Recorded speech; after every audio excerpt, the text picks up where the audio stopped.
ایک مرتبہ اور نبی اور آل نبی کی مقدس بارگاہ میں درود پاک کا نذرانہ پیش کرنے. اللہم صلی علی سیدنا وعلی آل سیدنا و مولانا محمد المصطفیٰ صلی اللہ تعالی علیہ وسلم. آج کا موضوع سخن ہے مذہب اسلام کو تمام فرمانا.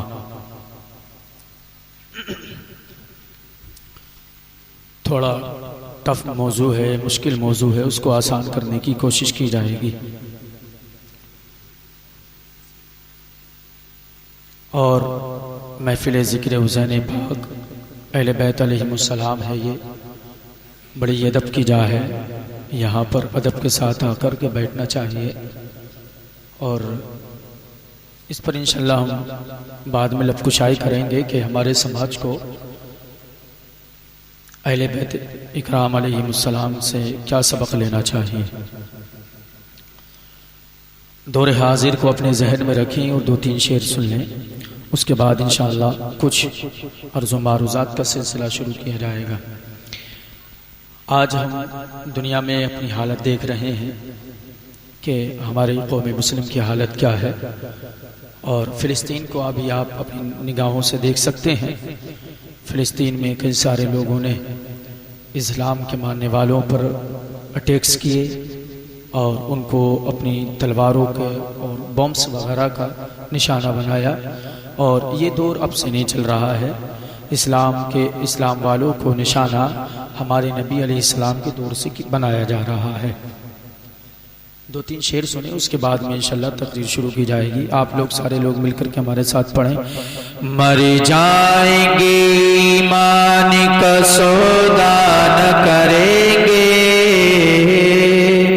مر جائیں گے ایمان کا سودا نہ کریں گے، ہم دین کے غدار سے رشتہ نہ کریں گے. مر جائیں گے ایمان کا سودا نہ کریں گے، مر جائیں گے ایمان کا سودا نہ کریں گے. ہم لوگ حسینی ہیں، ہمیں پیاس ہے منظور. ہم لوگ حسینی ہیں، ہمیں پیاس ہے منظور. پانی کے لیے خون کو رسوا نہ کریں گے، مر جائیں گے ایمان کا سودا نہ کریں گے. سبحان اللہ سبحان اللہ. ابھی کچھ لیڈرز ہمارے درمیان آتے ہیں اور اسلام کے ماننے والوں کی خیر خواہی کا دم بھرتے ہیں کہ ہم آپ کے خیر خواہ ہیں، آپ ہمارے سپورٹ کیجئے، سپورٹرز بن جائیے. تو اس میں ہوگا یہ ہے کہ ہم آپ کی خیر خواہی چاہیں گے اور آپ کو بالادستی پر لے جانے کی کوشش کریں گے. لیکن ایک مسلمان ہے، وہ کہتا ہے کہ اب یہ اس طرح کے بہانے ہمارے سامنے لا کر کے پیش مت کیا کرو. ہم دنیا کو اچھی طرح سمجھ چکے ہیں، دنیا کو بہت بہترین طریقے سے ہم پڑھ چکے ہیں. ایک سچا مسلمان یہ کہتا ہے، خوشنودی رب مقصد ہستی ہے ہمارا، خوشنودی رب مقصد ہستی ہے ہمارا، قرآنی دستور اساسی ہے ہمارا، قائد بھی محمد سا مثالی ہے ہمارا. اب ہم کسی رہبر کی تمنا نہ کریں گے، مر جائیں گے ایمان کا سودا نہ کریں گے. درود پاک پڑھیں. اللہم صلی علی سیدنا و مولانا محمد المصطفیٰ صلی اللہ تعالی علیہ وسلم. جب تک قبلہ مفتی شفیق الرحمن صاحب قادری تشریف لا رہے ہیں تب تک میں آپ کی خدمت کرنے کی کوشش کروں. اللہ پاک قرآن کریم میں فرماتا ہے، اللہ اپنے نور کو مکمل فرمائے گا، اپنے نور کو مکمل فرمائے گا. ولو کرہ الکافرون، اگرچہ کافروں کو کتنا ہی برا لگے. آج ذکر اہل بیت کی محفل ہے، اور چونکہ ہمارے خصوصی خطیب مفتی شفیق صاحب ہیں اور خصوصی موضوع بھی ذکر اہل بیت ہے، تو یہ میں ان کی طرف مرکوز کر دیتا ہوں کہ قبلہ اس پر آ کر کے لب کشائی فرمائیں گے۔ ذکر اہل بیت اور امام حسین علیہ السلام کے مشن پر آج ہم گفتگو کریں گے۔ آج دیکھیں آپ، حسین پاک علیہ السلام جب کرب و بلا میں گئے ہیں تو آپ نے کرب و بلا میں جا کر کے اپنے مذہب اسلام کی حفاظت فرمائی۔ وہ اسلام، جس اسلام کو ہمارے نبی نے اپنے خون و جگر سے سینچا تھا، وہ مذہب جس کا پودا آقا کریم نے ایک ایسی بنجر زمین کے اندر لگایا تھا کہ جس میں درخت کے اگنے کی بھی کا شبہ بھی نہیں تھا، ایسی جگہ شجر اسلام کو پروان چڑھانا آپ سمجھ سکتے ہیں کتنا مشکل ترین ہو سکتا ہے۔ ہماری قوم ان چیزوں کو بھول چکی ہے کہ ہمارے اسلاف نے، ہمارے بزرگوں نے ہمارے مذہب کے بارے میں کیا کیا قربانیاں پیش کی ہیں، بھول چکی ہے امت۔ اور ایسی بھولی ہماری یہ امت، ہمارے نبی کی یہ امت، ہمارا معاشرہ ایسا بھولا کہ ہمارے معاشرے کو اگر معاشرے کے سامنے، سماج کے سامنے کوئی مولانا نماز کی گفتگو کرے، دل لگا کر کے سنیں، اور میں یہ بات یاد رکھیں، ہمارے یہ اوپر ذمہ داری ہوتی ہے کہ سماج جس چیز سے بھٹک رہا ہو، سماج کو اسی راستے پر لانے کی مولوی کی ذمہ داری ہے۔ کوئی مولانا صاحب اگر نماز کا موضوع لے کر کے آ جاتے ہیں اسٹیج پر، تو قوم بولتی ہے خشک موضوع ہے، اسٹیج بھی بولتا ہے خشک موضوع ہے۔ تر موضوع کون سا ہے صاحب؟ کوئی روزے کا موضوع لے کر کے آ جائے گا مولانا، تو قوم بولتی ہے اور مولوی بولتے ہیں خشک موضوع ہے۔ تر موضوع کون سا ہے صاحب؟ تر موضوع وہ ہے جس میں ایک دوسرے کو گالیاں بکی جائیں۔ تر موضوع وہ ہے جس میں ایک دوسرے کو گالیاں بکی جائیں۔ نہیں صاحب، ہمارا یہ اسلام ہے، مذہب اسلام اخلاق اور کردار کی بنیاد پر پھیلایا گیا تھا۔ کتنی برداشت و تحمل کے ساتھ ہمارے مذہب کو پھیلایا گیا تھا۔ آقا کریم علیہ السلام جب تبلیغ اسلام فرمایا کرتے تھے تو ہم نے یہ دیکھا نبی کریم علیہ السلام کے جسم مبارک پر لوگ اوجھڑیاں ڈال دیا کرتے تھے، لیکن ہمارے نبی نے کبھی اسے بدلہ نہیں لیا ہے۔ آپ ذرا غور تو کیجئے گا، ہمارے نبی علیہ السلام جب طائف کی وادی میں پہنچے ہیں، تبلیغ اسلام فرما رہے ہیں، طائف کے اوباش بچوں کو نبی کریم کے پیچھے لگا دیا گیا، نبی کریم علیہ السلام کے جسم پر پتھروں کی ورشا کی جا رہی تھی، آقا کریم کے جسم پر پتھروں کی بارش کی جا رہی تھی۔ آ گیا فرشتہ، عرض کرنے لگا یا رسول اللہ اگر اجازت دیں تو طائف کے دونوں پہاڑوں کو میں ملا دیتا ہوں، اور طائف کے اندر جتنے لوگ رہتے ہیں سب کو میں یہیں پر نیست و نابود کر دیتا ہوں۔ آقا کریم نے ارشاد فرمایا اے فرشتے، مجھے اللہ پاک نے کسی کے لیے زحمت بنا کر نہیں بھیجا ہے، اللہ پاک نے مجھے تو رحمت للعالمین بنا کر کے بھیجا ہے، تو میری ذات کا تقاضا یہ ہے کہ میں کسی کو مارنے نہیں آیا بلکہ پٹتے ہوئے کو اپنے دامن میں پناہ دینے کے لیے آیا۔ نعرہ تکبیر، نعرہ رسالت، نعرہ حیدری، حیدری، سبحان اللہ سبحان اللہ۔ اسلام اخلاق اور کردار کی بنیاد پر پھیلایا گیا ہے، آج اسی اسلام کی قوم مذاق بنا رہی ہے، اسی مذہب کی قوم مذاق بنا رہی ہے، پھر بول رہے ہیں کہ صاحب ہم محبت کرنے والے ہیں، ہم محبت کرنے والے، کس سے محبت کرنے والے ہیں ہم؟ آپ اپنے مذہب کی مذاق بناتے ہیں، آپ اہل بیت اکرام کی مذاق بناتے ہیں، آپ صحابہ کی مذاق بناتے ہیں، آپ خود اپنے نبی کی مذاق بناتے ہیں، آپ انبیاء کی مذاق بناتے ہیں، یہاں تک کہ آپ نے اپنے رب کا مذاق بنایا ہے اور بولتے ہو صاحب کہ ہم اہل اسلام ہیں۔ نہیں نہیں، اہل اسلام ہونے کا مطلب یہ ہے جن چیزوں کا حکم تمہارے رب نے تمہیں عطا فرما دیا ہے ان پر تمہیں عمل پیرا ہونا پڑے گا، ورنہ ہٹ جائیے گا اس راستے سے اور کہہ دیجئے ہمارا اس سے کوئی لین دین نہیں ہے۔ یہ مذہب ہے صاحب، اس کا مذاق نہیں بنایا جائے گا۔ یہ مذہب ہے صاحب، اس کے اندر کسی کی غلط طریقے سے انٹری نہیں کی جائے گی۔ یہ مذہب اسلام ہے، اس میں نہ کسی کو دیکھا جاتا ہے، اس میں تو خون رسول، اس میں تو رشتہ ایمان دیکھا جاتا ہے۔ یہاں پر کسی کا نسب نہیں چلا کرتا۔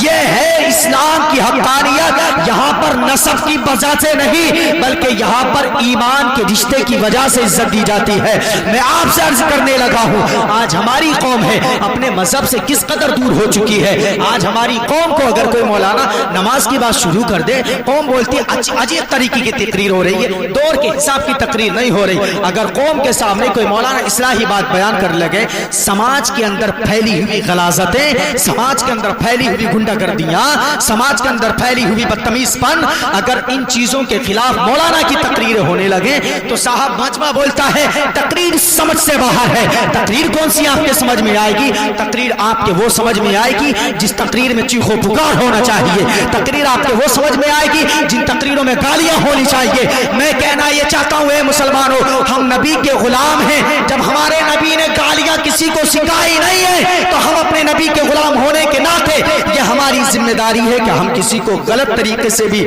پیش نہیں آئے کسی کے سامنے۔ یہ مسلمانوں کی ذمہ داری ہے۔ آؤ ذرا اسلام کی حقانیت پر غور کرتے ہوئے چلو۔ آج بھی اسلام کے اوپر جس طریقے سے لوگ خطرات کے بادل منڈلانے کی کوشش کر رہے ہیں، آج ہماری امت کا یہ حال ہے کہ ہماری امت کا نوجوان آ کر کے ہمارے پاس آ کر کے کہتا ہے مولانا ہمارا اسلام بڑا خطرے میں چل رہا ہے۔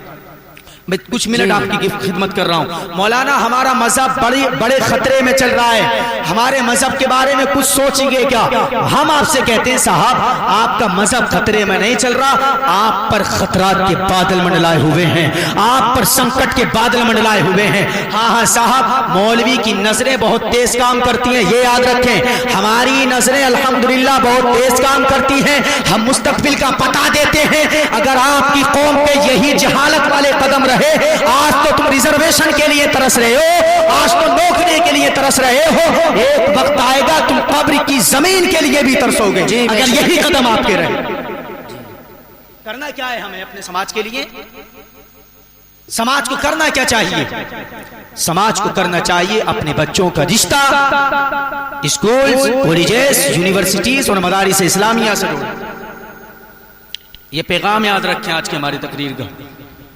جس قوم کے بچوں کے ہاتھوں سے قلم و کرتاس چھین لیا جاتا ہے، پین و کاغذات چھین لیے جاتے ہیں، اس قوم کی تنزلی بربادی اس قوم کا مقدر بن جاتی ہے۔ جی آج آپ کے سماج میں کتنے پڑھے لکھے لوگ ہیں صاحب؟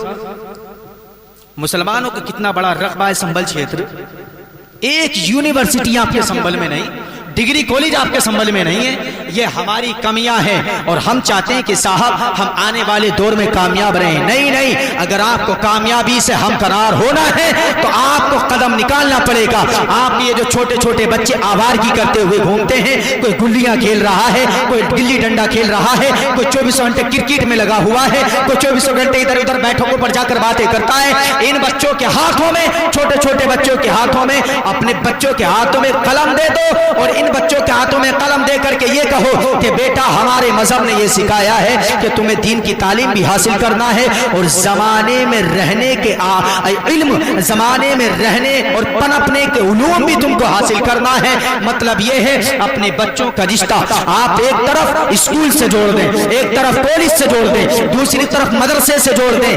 یہ ہوگا کیا فائدہ؟ فائدہ یہ ہوگا ایک ہاتھ میں آپ کے بچے کے قرآن کا علم رہے گا، دوسرے ہاتھ میں سنویدھان کا علم رہے گا۔ جس قوم کے ہاتھ میں قرآن کا علم اور سنویدھان کا علم آ جائے وہ قوم کبھی بھی تنزلی کا چہرہ نہیں دیکھ سکتی۔ آج ہماری قوم اسی لیے سب سے زیادہ پیچھے نظر آ رہی ہے، اس قوم کے ہاتھ سے قلم و کرتاس چھین لیا گیا۔ جی بے شک۔ کیا کر رہے ہیں صاحب ہم سماج میں؟ کیا سوچیں صاحب ہماری سماج کے لیے؟ کیا خدمت کرنا چاہتے ہیں ہم سماج کی؟ یہ خدمت کرنا چاہتے ہیں کہ صاحب کہ ہم نے 4-5 پلیٹیں یا 4-5 بریانی کے ڈونگے بنا لیے اور قوم کو کھلا دیے بریانی کی دیگیں بنا دی. نہیں صاحب, کھلے لفظوں میں تقریر سنو. اور میری عادت نہیں ہے کہ چھپ کر کے تقریر کرنے کی, میں کھلے لفظوں میں یہ تقریر کر رہا ہوں. حسین پاک کی محفلیں سجاؤ, حسین پاک کا کھچڑا بناؤ, حسین پاک کے نام پر بریانی بانٹو, اس لیے کہ خود قرآن کریم ارشاد فرماتا ہے وَيُطْعِمُونَ الطَّعَامَ عَلَىٰ حُبِّهِ مِسْكِينًا وَيَتِيمًا وَأَسِيرًا. یہ تمام مفسرین کے اتفاق پر یہ آیہ کریمہ مولا کائنات علی علیہ السلام اور ان کے خاندان والوں کے حق میں نازل ہوئی ہے. تو مطلب یہ ہے کہ غریبوں کو کھلانا, مسکینوں کو کھلانا, بیواؤں کو کھلانا, یتیموں کو کھلانا, راہگیروں کو کھلانا, یہ سب ہمیں ہمارے علی نے عطا فرمایا ہے. یہ تو صحیح ہے, لیکن جب ہم اپنے سماج پر نظر ڈالتے ہیں, بریانی کے نام پر کرسیاں چلتی ہوئی نظر آتی ہیں, بریانی کے نام پر پلیٹیں بچتی ہوئی نظر آتی ہیں. کیا کرنے کے لیے آئے ہیں صاحب آپ یہاں پر؟ بریانی کھانے کے لیے آئے ہیں. آپ بریانی کھا رہے ہیں یا ایک دوسرے کے سر پر کرسیاں مار رہے ہیں؟ آپ بریانی کھا رہے ہیں یا ایک دوسرے کے سر پر پلیٹیں مار رہے ہیں؟ ایسا ایک جگہ نہیں, کئی جگہ پر ہوا ہے. یہاں تک کہ ایک جگہ پر ایک بزرگ کو بریانی پر بوٹی نہیں ملی, صبح میں پنچایت ہوئی تھی. یہ آپ کی قوم کے حالات ہیں صاحب. بریانی میں ایک بوٹی نہیں ملی, صبح میں پنچایت جوڑ دی گاؤں میں. یہ آپ کی قوم ہے. یہ قوم دیکھے گی صاحب کامیابی کا چہرہ. یہ قوم ہونا چاہے گی کامیابی سے ہمکنار. جو قوم بریانی کی بوٹیوں پر لڑ پڑے, جس قوم کو اتنا شعور نہیں ہے کہ صاحب ہمارے سماج میں ہمیں کس طریقے سے رہنا ہے, یہ قوم کامیابی سے ہمکنار ہونا چاہتی ہے. جب میں پروگرام سے واپس آتا ہوں تو جب صبح کاذب ہوتا ہے, ہم دیکھتے ہیں اگر ہندو علاقوں سے ہم گزرتے ہیں, اپنے غیر مسلم بھائیوں کے علاقوں سے, تو ہم دیکھتے ہیں صاحب سڑکوں پر وہ بچے دوڑتے ہیں, ان کے نوجوان بچے, ان کے بچے دوڑتے ہیں. آپ کا بچہ 8 بجے 9 بجے سو کر کے اٹھ رہا ہے. کس حد تک کہاں چلی گئی قوم ہماری صاحب؟ وہ 4 بجے اٹھ کر کے ورزش کر رہا ہے, جوگنگ کر رہا ہے, بھاگ رہا ہے روڈز پر, اور ہمارے بچے 8-9 بجے سو کر کے اٹھ رہے ہیں. اور کسی باپ نے اپنے بچے سے یہ نہیں کہا بیٹا تو نے گھر میں نحوست پھیلا دی, اٹھ جا. نہیں کہیں گے, اس لیے کہ باپ خود 10 بجے اٹھ رہے ہیں. یہ سماج ہے ہمارا, یہ ہمارے سماج کی دکھتی ہوئی رگیں ہیں. یہ تقریریں جو نا اصل میں بھیجے خراب کرتی ہیں, ان تقریروں سے دماغ خراب ہوتے ہیں. اسی لیے اس طرح کی تقریروں پر بین لگنا چاہیے, اس طرح کی تقریریں نہیں ہونی چاہیے, کیونکہ یہ تقریریں بھیجے خراب کرتی ہیں, یہ تقریریں عقلیں خراب کرتی ہیں. ان تقریروں سے کیا ہوتا ہے, ان تقریروں سے ہماری قوم تھوڑا بہتر سوچنے لگتی ہے, تھوڑا اچھا کرنے لگتی ہے. اور ہماری سوچ یہ ہے قوم کبھی بھی اچھا نہیں کرے. ہماری سوچ یہ ہے کہ قوم کبھی بھی اپنے کامیابی کے جھنڈے دوسروں کے سینے پر نہیں گاڑے. ہم نے یہ دیکھا تھا لوگوں, جس وقت آقا کریم علیہ السلام کی محبت ان کے دلوں میں تھی, مسلمانوں کے دلوں میں تھی, ہم نے تو یہ دیکھا کہ صرف 313 آقا کریم کے غلاموں نے 1000 کی تعداد کو پیچھے ہٹنے پر مجبور کر دیا تھا. اور ہم نے تاریخ میں یہ پڑھا ہے کہ صرف 72 نے 22,000 منافقین کو میدان کربلا سے ایسا ہرایا. بظاہر تو وہ جیت گئے, لیکن ایسا ہرایا کہ کربلا کے بعد کوئی اپنے بیٹے کا نام یزید رکھنا گوارا نہیں کرتا. آج بھی گھر گھر میں دیکھ لو, ہر جگہ حسین ہے, ہر جگہ حسین. نعرہ تکبیر, نعرہ رسالت, نعرہ حیدری, سبحان اللہ. یہ ہماری قوم ہے صاحب. آپ نے کبھی اس کے بیک گراؤنڈ پر غور کیا آخر ایسا کیا ہوا کہ دنیا میں حسین مل رہے ہیں, گھر گھر میں حسین. آپ افریقہ کے مسلمانوں میں دیکھیں حسین, امریکہ کے مسلمانوں میں دیکھیں حسین, کوئی نہ کوئی حسین ضرور نظر آ رہا ہے. یزید ہمیں کہیں نظر نہیں آ رہا. کبھی آپ نے اس کے بیک گراؤنڈ پر نظر ڈالے, اس کے پس منظر پر نظر ڈالا آپ نے؟ اس پر نہیں ڈالیں گے آپ, اس لیے کہ ہم تو صرف کربلا کا واقعہ سنا سکتے ہیں, اس کا بیک گراؤنڈ نہیں بتاتے. اس کا بیک گراؤنڈ یہ ہے کہ جو غلط کر رہا ہے, چاہے وہ اسلام کے نام پر آ جائے, اس کے خلاف آنکھوں میں آنکھیں ڈال کر ہمت و جسارت کے ساتھ میں اس کا مقابلہ کرنا, اس کو حسینیت کہتے ہیں. بریانی کھانے کا نام حسینیت نہیں, کھچڑا کھانے کا نام حسینیت نہیں, ظالم کی آنکھوں میں آنکھیں ڈال کر بات کرنے کا نام حسینیت ہے. صاحب بس میں اپنی تقریر کا اختتام کر رہا ہوں. کس چیز پر بولیں اپنے سماج کی, کس چیز پر بولیں اپنے معاشرے کی. جس قوم کو بارش کے چند قطرات نماز سے روک دیتے ہوں، جمعے کی، ظہر فجر عصر کی جو چھوڑیے، جمعے کی نماز سے روک دیتے ہوں جس قوم کو بارش کے چند قطرے۔ ہماری قوم عجیب ہے صاحب، بالکل عجیب ہے۔ عجیب یوں ہے کہ جب ہمارے اسٹیج سے یہ کہا جاتا ہے کہ جس نے ایک مرتبہ سبحان اللہ کہا اللہ پاک اس کا ایک پیڑ جنت میں لگا دیتا ہے، تو ہم یہاں سے حساب لگا لیتے ہیں، پیڑ لگ گیا تو جنت تو کنفرم ہے، لگا لیا حساب۔ اور یہ حساب میں تو اتنے ماہر ہیں، حساب بڑی جلدی لگا لیں گے کہ 5 کلو گوشت میں کتنے چاول چاہیے۔ حساب بہت تگڑا ہے ہماری قوم کا، حساب لگا لیا۔ مولانا کہہ کے گئے جس نے ایک بار سبحان اللہ کہہ دیا وہ پورا مجمع سبحان اللہ، پورا مجمع سبحان اللہ۔ کیا بنا رکھا ہے صاحب آپ نے؟ ایک مرتبہ درود شریف پڑھ لی آپ جنت میں چلے جائیں گے؟ کس نے کہا ہے جنت میں چلے جائیں گے؟ اس طرح کی جو تقریریں ہوتی ہیں نا، جو ایک مرتبہ سبحان اللہ کہتا ہے، جو اس طرح کی تقریریں بیان کرتے ہیں کے ساتھ جو ایک مرتبہ ذکر میں آ گیا، ایک مرتبہ میلاد میں آ گیا، اس کی اللہ پاک مغفرت فرما دے گا۔ ان کے بارے میں امام غزالی فرماتے ہیں جس جگہ پر ایسا مولوی رہتا ہو جو قوم سے یہ کہے کہ آپ کو ایک بار کرنے میں یہ مل جائے گا، اس جگہ پر ابلیس کو جانے کی ضرورت نہیں ہے، نہیں ہے صاحب ضرورت۔ ہاں وہ آگے کرے گا بھی کیا، وہاں جانا چاہیے نا اسے جہاں اس کا کام نہ چل رہا ہو۔ یہاں تو اٹھائے پھر رہے ہیں، وہ اٹھا رہا دوسرے کو دے گا، وہ اٹھا رہا ایک درود شریف کے بدلے میں ہمیں جنت میں ڈال دیا صاحب۔ ایسا ہے مولانا اپنے ہاتھ میں جنت لے کر کے گھوم رہا ہے کہ لو جنت لیجئے، یہ جنت ہم آپ کو بانٹ رہے ہیں۔ نہیں صاحب، یہ مذہب اسلام ہے، مذہب اسلام قربانیاں چاہتا ہے، مذہب اسلام وقت کی پابندی چاہتا ہے، مذہب اسلام وقت کا تعین چاہتا ہے، مذہب اسلام اپنے سماج کی بہتری چاہتا ہے، مذہب اسلام پڑوسیوں کے حقوق ادا کروانا چاہتا ہے، مذہب اسلام ماں باپ کے حقوق ادا کروانا چاہتا ہے، مذہب اسلام اولاد کے حقوق ادا کروانا چاہتا ہے، مذہب اسلام بزرگوں کا ادب و احترام کروانا چاہتا ہے، مذہب اسلام چھوٹوں پر شفقت کروانا چاہتا ہے۔ اور ہم نے صرف ایک درود شریف کے بدلے میں جنت تقسیم کر دیے۔ اور صاحب یہ ہماری بات نہیں ہے، ہر چہار جانب سے آپ دیکھ لیجئے، اگر ہمارے گھروں میں برکتیں نہیں ہوتی ہیں تو مولانا صاحب کے پاس آتے ہیں۔ میں کھلے لفظوں میں تقریر کر رہا ہوں اور یہ ضروری بات ہے بھی ہے جو مجھے عرض کرنی ہے ہی اور ضروری عرض کرنی ہے۔ کسی کے گھر میں کوئی پریشانی آ جاتی ہے، مولانا کے پاس آ گیا، امام صاحب ایسا تعویذ دینا کہ پریشانی کا نام و نشان نہ رہے۔ جی آتے ہیں ہمارے پاس، ایسی دعا کرنا کہ پریشانی کا نام و نشان نہ رہے۔ اور مولانا ایسے گھوم رہے، اور پیر اور مولانا ایسے گھوم رہے ہیں، ایسے لگتا ہے اور اس طرح کی باتیں کرتے ہیں جیسے ایک ہی تعویذ میں سارا بیڑا پار کر دیں۔ جی جیسے برکتوں کا ٹھیکہ لے کر کے مولانا اور پیر صاحب آئے، جی ایسا ہی ہے۔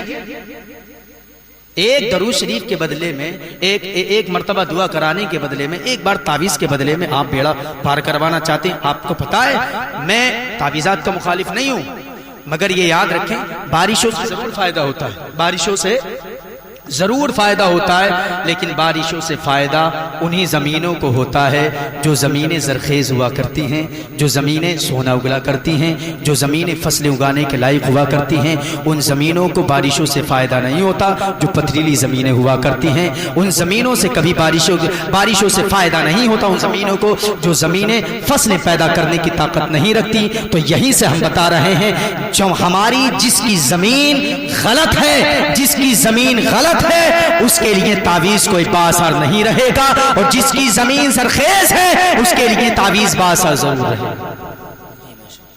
ہمارا سماج ہے صاحب، ہم نے دیکھا ہے اپنی آنکھوں سے،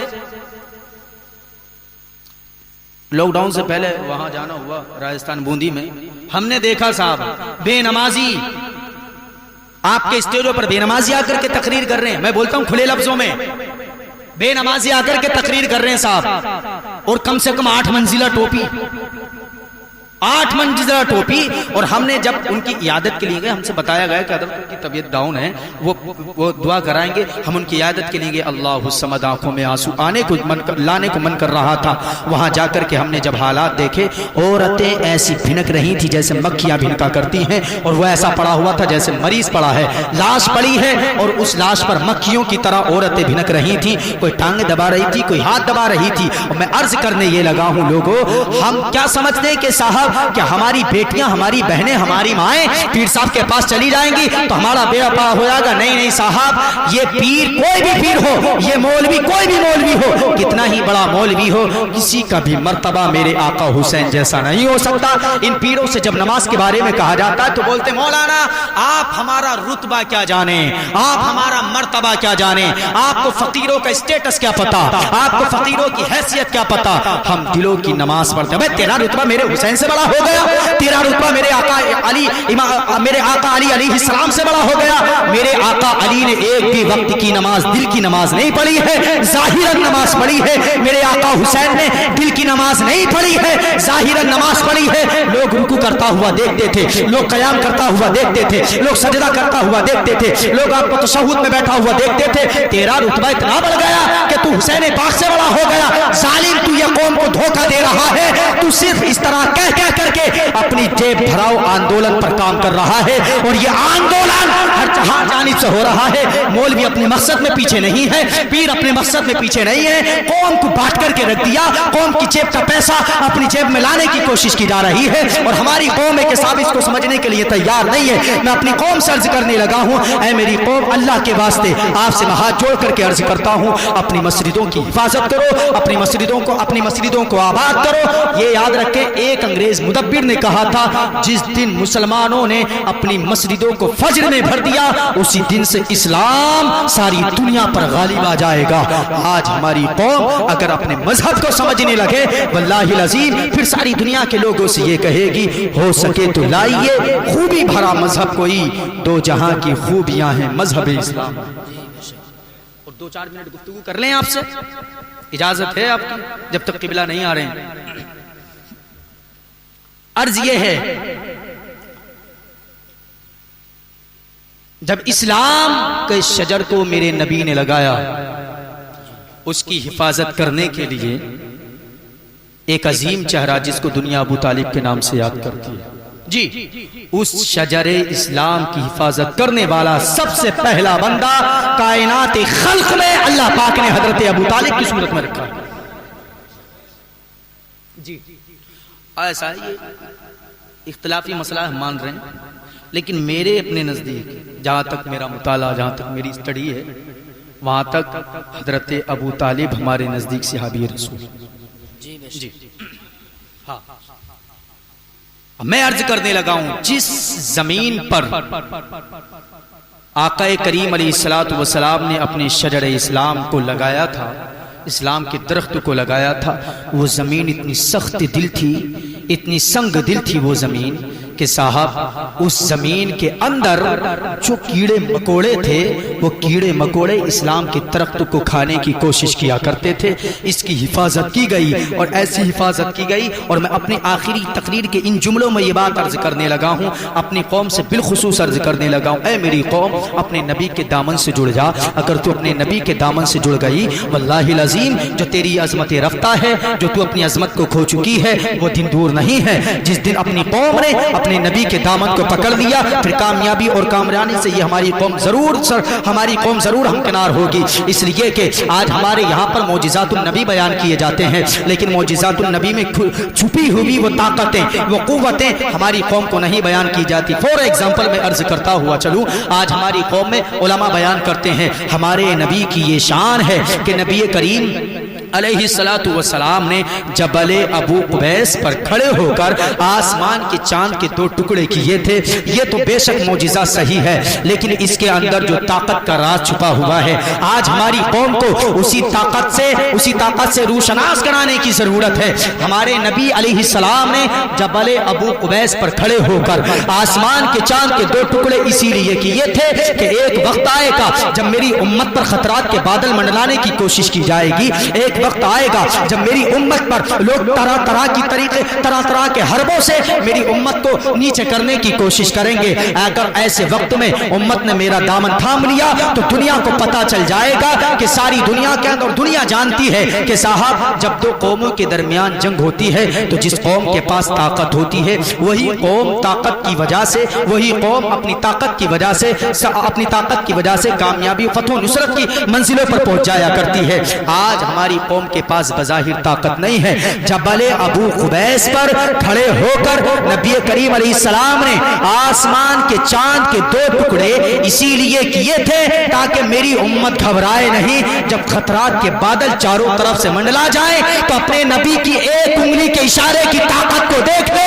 جب اپنے نبی کی انگلی کی ایک اشارے کی طاقت کو دیکھ لے گی تو اپنے نبی کے وجود کی طاقت کے بارے میں کیا کہے گی. جب اپنے نبی کے دامن سے وہ جڑ جائے گی تو ساری دنیا کے لوگوں کو یہی پیغام دے گی کہ اے دنیا کے لوگوں, تم نے ہمیں خطرات کے بادل ہم پر منڈلانے کی کوشش کی ہے, ہمیں صفحے ہستی سے نیست و نابود کرنے کی کوشش کی ہے, تم نے ہمارے مذہب کو دبانے کی کوشش کی ہے. یہ یاد رکھو ہمارے ہاتھوں میں دامن پیغمبر اسلام ہے اور یہ وہ دامن پیغمبر اسلام ہے جس پیغمبر نے صرف انگلی کے اشارے سے آسمان کے چاند کے 2 ٹکڑے کیے ہیں. جس دن ہماری قوم اپنے نبی کے دامن سے جڑ گئی اسی دن ساری دنیا کے بدتمیزوں سے یہ کہے گی اے دنیا کے غنڈوں سن لو, حق کے شیدائی ہیں, باطل کو کچل ڈالیں گے, ظلمت دور بھی آیا پیروں سے مسل ڈالیں گے. ہم نے جس دور کو چاہا ہے بدل ڈالا ہے, ہم جس دور کو چاہیں گے بدل ڈالیں گے. ضرورت ہے صاحب آپ اپنے نبی کے دامن سے جڑیں. جس دن آپ اپنے پیغمبر کے دامن سے جڑ گئے واللہ العظیم یہ جو ہم نے کہا تھا کہ جو عظمت رفتہ ہے آپ اس کو حاصل کر سکتے ہیں. تو ہمیں اپنے نبی کے دامن سے جڑنے میں ان چیزوں پر نشاندہی ضرور کرنی پڑے گی کہ صاحب ہمارے سماج میں بڑھتے ہوئے بچوں کے غلط قدم, ہمارے سماج میں بڑھتے ہوئے نوجوانوں کے غلط قدم, ان پر ہماری ذمہ داری ہے, ہمارے بزرگوں کی ذمہ داری ہے کہ ہمارے بزرگ ان پر قدم نکالیں. جی ذمہ داری ہے. آپ کی قوم کا نوجوان بڑا عجیب ہے, بڑا عجیب نوجوان ہے. اسٹیٹس ایسے لگائے گا جیسے کہ بہت بڑا بہادر ہے. اسٹیٹس آپ دیکھیں, وہ بھی کچھ دنوں پہلے مسکان کا واقعہ ہوا تھا نا وہ حیدرآباد میں, کہاں ہوا تھا, کرناٹک میں شاید, ہاں اس کے اسٹیٹس لگائے. اور کیا اسٹیٹس لگائے, آ گئی شیرنی میدان میں. مطلب اس نے ان کے ظالموں کے سامنے نعرے تکبیر بلند کیا تھا. قوم کے بچوں نے اسٹیٹس لگایا آ گئی شیرنی میدان میں. بھائی صاحب اس بچی کا نعرے تکبیر بلند کرنا آپ کے چہرے پر تھپڑ ہے. اگر آپ سمجھ سکیں, آپ کی قوم کا بچہ اگر سمجھ جائے یہ نوجوان, اس قوم کے چہرے پر کھچتا ہوا تھپڑ ہے اس بچی کا. نہیں سمجھ میں آ رہی, آ گئی شیرنی میدان میں, آ گئی شیرنی میدان میں. کس طرح شیرنی میدان میں آ گئی, یہ ہماری قوم پر اس نے بہت تیز والا تھپڑ رسید کیا ہے. اس نے یہ پیغام دینے کی کوشش کی ہے کہ اے میری امت کے, اے میرے نبی کی امت کے نوجوانوں اور اے میرے نبی کی امت کے امیر لوگوں, اگر آج تمہارے پاس تمہارے کالجز ہوتے, آج اگر تمہارے پاس تمہاری یونیورسٹیز ہوتی تو آج ہمارے سامنے اس طرح کے خنڈے آ کر کے ہمارے سامنے بدتمیزی نہیں کیا کرتے. اگر تمہارے کالجز ہوتے, تمہارے مدارس اسلامیہ ہوتے, تمہارے بڑے بڑے پلیٹ فارم ہوتے تو ہمیں کسی اور کی طرف جھانکنے کی ضرورت بھی نہیں تھی. اگر ہمارے یہ سب ہوتے تو ہم باپردہ ہو کر کے اپنے نبی کے دین کی تعلیم حاصل کرتے. یہ تھپڑ ہے آپ کی قوم پر اس بچی کا, جی ہماری اس بہن کا یہ تھپڑ ہے آپ کی قوم کے نوجوانوں پر, بالخصوص نوجوانوں پر. میں اپنی قوم کے نوجوانوں سے عرض کروں گا, آپ اپنی قوم کا فیوچر ہیں, آپ اپنی قوم کا مستقبل ہیں, آپ اپنی قوم کا آنے والا کل ہیں. آپ کا قدم اگر ڈگمگایا تو آپ کے چھوٹے چھوٹے بھائی بہن, آپ کے چھوٹے چھوٹے بچے, یعنی آپ کی قوم کے پرسوں کا حال کیا ہوگا. آپ کو ضرورت ہے کہ آپ کے قدم اچھے نکلنے چاہیے. ہر قوم کا سرمایہ ہوتا ہے صاحب نوجوان طبقہ, ہر قوم کا سرمایہ. اور ہماری قوم کا سرمایہ ہماری قوم کے نوجوان لوگ ہیں. ہماری قوم کے نوجوان بچوں کے اٹھتے ہوئے قدم. اور یہ سیدھے لفظوں میں یہ بات سن لیں آپ, جتنی قوم, جتنے نوجوان لڑکے, جتنے نوجوان بچے آپ کی قوم کے بگڑ رہے ہیں, اتنے کسی بھی قوم کے نوجوان بچے نہیں بگڑ رہے ہیں. سب سے زیادہ آپ کی قوم کے نوجوان بچے بگڑ رہے ہیں. اور آپ سپنا دیکھ رہے ہیں روشن مستقبل کا، لائٹلی فیوچر کا، خوبصورت کل کا، آپ یہ سپنا دیکھ رہے ہیں، آپ اپنے بچوں کے ہاتھوں میں اپنے نبی کا دامن تھما دیں۔ قسم خدا کی، دامن تھمانے کا مطلب یہ ہے کہ آپ کے بچوں کے ہاتھوں میں ایک ہاتھ میں قرآن کی تعلیم ہونی چاہیے، دوسرے ہاتھ میں سنویدھان کا علم ہونا چاہیے۔ جب بچوں کے ہاتھوں میں سنویدھان کا علم ہوگا تو جس طرح آج مدارس اسلامیہ پر اٹیکس کیے جا رہے ہیں، تو ہماری قوم کا نوجوان جس کے ہاتھ میں سنویدھان کا علم ہوگا وہ ہماری مسجد کے مولانا سے آ کر کے کہے گا، مولانا گھبرانے کی ضرورت نہیں ہے، آپ تو صرف اس مسلح کی حفاظت کر لو، اس مسجد و مدرسے کے مینارے کی حفاظت کرنا ہماری ذمہ داری۔ کتنا ٹائم لگ رہا؟ بس آپ سے یہ عرض ہے، خدا را آپ اپنی قوم پر رحم کریں، آپ اپنی قوم پر اپنے سماج پر رحم کریں۔ بہت ہو گیا زمانہ۔ ایک جگہ قرآن کریم اللہ پاک ارشاد فرماتا ہے، وَاعْتَصِمُوا بِحَبْلِ اللَّهِ جَمِيعًا وَلَا تَفَرَّقُوا، اللہ کی رسی کو تم سارے کے سارے مضبوطی سے پکڑ لو، وَلَا تَفَرَّقُوا، آپس میں فرقہ واریت مت پھیلاؤ، آپس میں تفریقے مت کرو، آپس میں مت بٹ جاؤ۔ قرآن یہ کہہ رہا ہے آپس میں مت بٹو، اعتصموا بحبل اللہ جميعا، سارے کے سارے اللہ کی رسی کو مضبوطی سے پکڑ لو۔ اب ہوا یہ ہے کہ ہماری قوم نے اپنے الگ الگ طریقے کے معاذ اللہ آئیڈیلز بنانے لگی ہے ہماری قوم صاحب، کوئی کسی کو اپنا آئیڈیل مانتا ہے، کوئی کسی کو اپنا آئیڈیل مانتا ہے۔ ہمارے لیے سب سے پہلا آئیڈیل ہمارے نبی کی ذات، ہمارے لیے دوسرا آئیڈیل اہل بیت اطہار علیہم السلام، ہمارے لیے تیسرے آئیڈیل صحابہ کرام علیہم الرحمت والرضوان ہے، ہمارے لیے ان کے بعد کے آئیڈیل ان کے تابعین ان کی اتباعیں کرنے والے ہیں۔ ہم آپ سے عرض کرنے لگے ہیں، اے لوگوں، آپ اپنے ان لوگوں کے طریقے پر کام کیجئے جن لوگوں نے آپ کے مذہب کو آگے بڑھایا ہے، جن لوگوں نے آپ کی سہایتاؤں کے لیے قدم نکالے ہیں، آپ کی سہولتوں کے لیے قدم نکالے ہیں۔ آج ہماری قوم اسی طرف تو گامزن ہو گئی ہے صاحب کہ جس کے ذریعے ہماری قوم بڑی پیچھے نظر آ رہی ہے۔ ہماری قوم نے کرنا کیا شروع کر دیا، ہماری قوم اپنی مسجدوں سے تعلق توڑنے لگی، اپنے مدرسوں سے تعلق توڑنے لگی، آپ کے بچے اسکول سے دور ہو گئے، آپ کے بچوں کو گلی ڈنڈوں میں لگا دیا گیا، آپ کے بچوں کے چھوٹے چھوٹے ہاتھوں میں بڑے بڑے موبائل دے دیے گئے۔ اس موبائل نے آپ کے بچوں کے ذہنوں پر ایسا کنٹرول کیا ہے کہ آپ کے بچوں کو اگر پڑھایا جائے تو وہ بچے پڑھائی سے عاری ہوتے ہوئے نظر آتے ہیں۔ وجہ کیا ہے؟ ان بچوں کے چھوٹے چھوٹے ہاتھوں میں بڑے بڑے فون دے دیے گئے ہیں۔ میں بس اپنی آخری گفتگو میں یہ عرض کرنے لگا ہوں، خدا را آپ اپنے بچوں کا رشتہ ایجوکیشن سے جوڑ دیں، تعلیم سے جوڑ دیں، ایجوکیشن سے جوڑ دیں۔ جب بچوں کا رشتہ تعلیم سے جڑ جائے گا تو ہم اپنی جو عظمت کھو چکے ہیں ہم اس عظمت کو حاصل کر سکتے ہیں۔ اب میں دو تین شعر اور آخری میں یہ عرض کرتا ہوا چلوں، دو تین شعر ہیں اور دعائیہ کلمات ہیں، اتنے قبلہ تشریف لا رہے ہیں، آپ سارے کے سارے لوگ ان کے ساتھ تشریف لے کر کے آئیں۔ جی جی جی جی دو دعائیہ شعر ہیں، آپ اس پر آمین کہیں، اس لیے کہ ہم سب کچھ اپنے رب پر قربان کرتے ہیں، اپنے نبی پر قربان کرتے ہیں، اہل بیت و صحابہ کرام علیہم السلام اور رضوان اللہ علیہم اجمعین پر قربان کرتے ہیں۔ ہمارا سب کچھ اپنے رب کے لیے ہونا چاہیے، اس لیے دو تین شعر سنیں اور آمین کہیں۔ میرا جینا میرا مرنا الہی تیری خاطر ہو، میرا جینا میرا مرنا الہی تیری خاطر ہو، میرا رکنا میرا چلنا الہی تیری خاطر ہو، مدارس میں مجالس میں تو ہی تو ہو، میرے دل میں میرا ہنسنا میرا رونا الہی تیری خاطر ہو۔ یہ قصہ لطیف ابھی نہ تمام ہے، جو کچھ بیان ہوا یہ آغاز باب ہے۔ والسلام علیکم ورحمۃ اللہ۔